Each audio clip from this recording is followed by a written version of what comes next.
Welcome to 3 minutes. Ayyanar துணை இன்றைக்கி எபிசோடில் என்ன நடந்துச்சுன்னு பார்க்கலாம் வாங்க. மறக்காமல் சப்ஸ்கிரைப் பண்ணிவிட்டு பாருங்கள். வானதியும் பாண்டியனும் பேசிகிட்டு இருந்தாங்களா. வானதி இருந்து சொல்லிச்சு, இப்போ தான் ஒரு வேலைக்கு போய் இது பண்ணாங்க, அதுக்குள்ளே என்ன அங்கே வேலையை செஞ்சுருக்கலாம் இல்லை அப்படின்னா அங்கே வேலையை விட்டு நிறுத்துறதுக்கு நிறைய காரணம் இருக்குது. அதுவும் அவங்க விட்ட உடனே அவங்க ஃப்ரெண்டு கூடலாம் சேர்ந்து அவங்க ஒரு கம்பெனியே ஸ்டார்ட் பண்ணிட்டாங்க. அந்த கம்பெனியில் என்ன 100 கோடி 200 கோடி டேர்ன் ஓவராக பண்ண போகிறாங்க அவங்க அப்படின்னு சொல்கிறாங்க. அதுக்கு பாண்டியன் இருந்துக்கிட்டு, உன் வாய் பழிச்சாலும் பழிக்கும், அப்படி நடந்தாலும் சந்தோஷம்தான். அவங்க வேலைக்கு போகணுன்னு ஒரு இதே இல்லை, ஆனால் ஊர்லேருந்து கிளம்பி வந்து அவங்க வேலைக்கு போகணுன்னு சொல்லிட்டு எவ்வளோ இது பண்ணுறாங்க, நீ என்ன பண்ணுற அப்படின்றாங்க.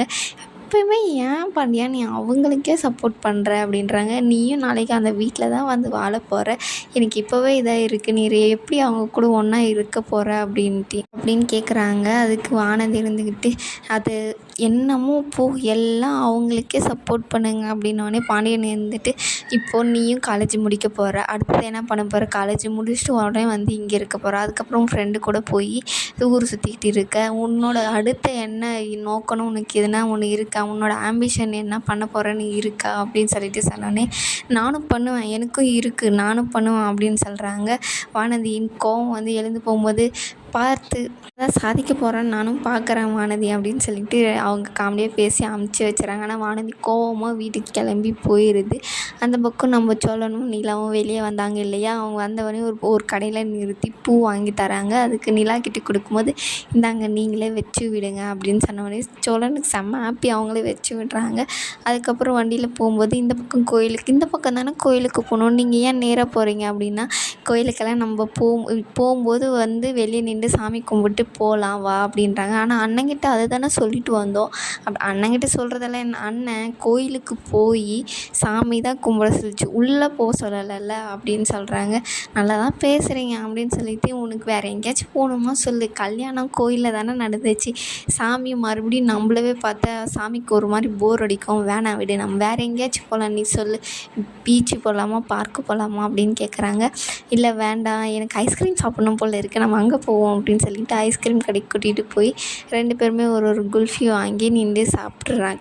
நிலா பார்த்திங்கன்னா, சோழனோட ஐஸ்கிரீம் வந்து கொஞ்சம் கொடுங்களேன், நான் சாப்பிட்டு பார்க்குறேன் அப்படின்னு சொல்லிட்டு வாங்குறாங்க. சோழனுக்கு செம்ம ஹாப்பி ஆயிடுது. அப்புறம் இதே மாதிரி இன்னொன்று உங்களுக்கு வாங்கவா அப்படின்னு கேட்குறேன். இல்லையா, இதை நான் சாப்பிடக்கூடாதா அப்படின்னு கேட்குறாங்க. இல்லை நீங்கள் சாப்பிட்லாம் அப்படின்னு சொல்லிட்டு அவங்க 2 பேரும் பேசிட்டு இருக்காங்க. இங்கே நடக்கிறதெல்லாம் எனக்கு ஒரே கனவாக இருக்குங்க அப்படின்னு சொன்னோடனே நிலா போய் கிள்றாங்க. ஐயோ நிஜமாக தான் இருக்குது அப்படின்னு சொல்கிறாங்க. இனிமேல் நான் உங்கள்கிட்ட பொய்யே சொல்ல மாட்டேன், இனிமேல் உங்கள்கிட்ட நான் எந்த ஃப்ராடுமே பண்ண மாட்டேன் அப்படின்னு சொல்லிட்டு சொல்கிறாங்க. இதான் சோழன், நீங்கள் ஒரு டைமுமே என்கிட்ட சொல்லிகிட்டு இருக்கீங்க, ஆனால் இல்லை நிலா, இனிமேல் நான் உனக்காக சின்ன பொய் மட்டும் தான் சொல்லுவேன். எந்த மாதிரினா, இப்போ அண்ணங்கிட்ட கோயிலுக்கு போகிறேன்னு சொல்லிட்டு ஐஸ்கிரீம் சாப்பிட வந்திருக்கோம் இல்லை, அந்த மாதிரி அப்படின்றாங்க. நான் ஒரு நினச்சே பார்க்கல நிலா, என் வாழ்க்கையில் இவ்வளோ ஒரு அழகான பொண்ணு கிடைக்கும்னு சொல்லிட்டு. அதுக்கு நிலா இருந்தேன்னு சொல்லுவாங்க, நான் கூட தான் நினைக்கவே இல்லை, எனக்கு இப்படி ஒரு ஃப்ராடெல்லாம் கிடைப்பாங்கன்னு சொல்லிட்டு.